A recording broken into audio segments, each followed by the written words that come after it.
So the first update we have is that we're going to be enabling voting rewards pretty soon. The Everipedia network, we've had our site went live like 2 to 3 weeks ago. We have a front end that we're using that's ported over from the old front end. So how Everipedia works is we had a non-blockchain version that was doing about 2 to 3 million page views a month.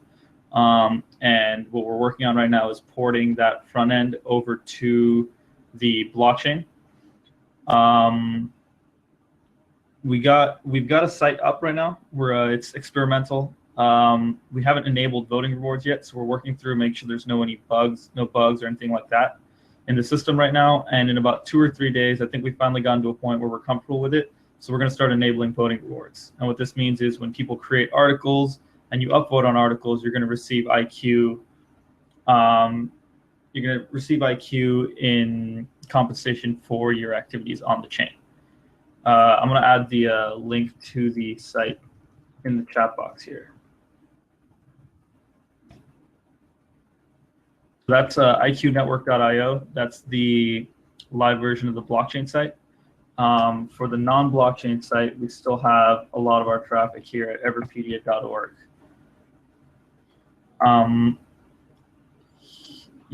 Along with those voting rewards. So part of the UI right now, the UI is it's not open source at the moment. The reason is that it's being ported over from old legacy code, and that code hasn't been cleaned and stripped of all the passwords and all that sort of stuff that was in it. So we haven't been able to open source the UI yet. What we decided to do was instead of open sourcing the existing UI, we want to make it really easy. So Steam has DTube. They have a couple other front ends that interact with the Steam blockchain. We want to be able to get Everipedia up to that point within the next couple months.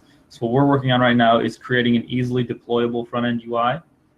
So you would simply be able to download this, modify the CSS, change the logos and things like that, and then deploy your own front-end for the Everipedia website. So if you wanted to have an encyclopedia just about elephants, nothing to do with anything else, just elephants, and you just want to use that subset of the Everipedia network, you'd be free to do so with this front-end UI. And it would make it really easy for you to be able to filter just based on the subset of the wikis that you want to use. We do plan on rolling out the new UI as our UI as well. We expect that to be in the next couple months. So that's the code we're working on right now. In terms of the IQ token, we had the airdrop about a month ago now. I believe it was like July 10th or something. So the airdrop went off really well. We were worried at first that we would, send too many tokens to the wrong person or something like that. But we've open sourced the code as well associated with the airdrop. It went off really well. So if anybody else is looking to do an airdrop, I'll drop the link for that in the chat here as well. If anybody else is looking to do an airdrop, I would highly recommend taking a look at this repository. It worked really well for us, and I think a couple of the other EOS airdrops have used it as well. Karma, I know, was using it. I don't know if EOS DAC used it. They might have used their own repository. But it's been well tested at this point, so if you're looking to do an airdrop, I'd go with this one. What else here? We made some updates to the white paper.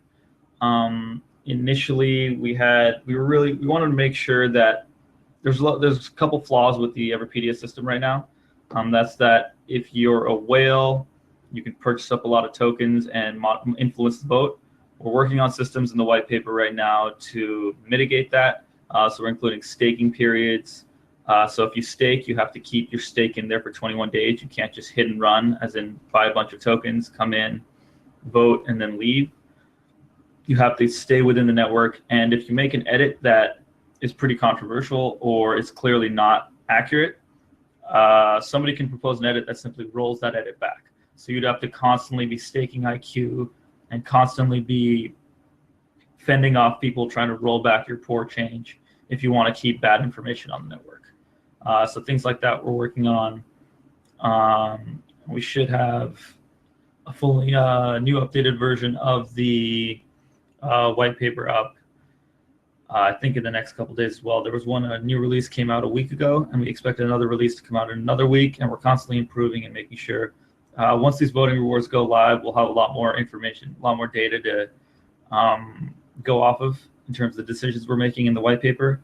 So in another week or two, we'll put out another version of the white paper that takes into account any of the flaws we might have discovered over the next couple of weeks. Yeah, if you guys have any questions, I can answer them.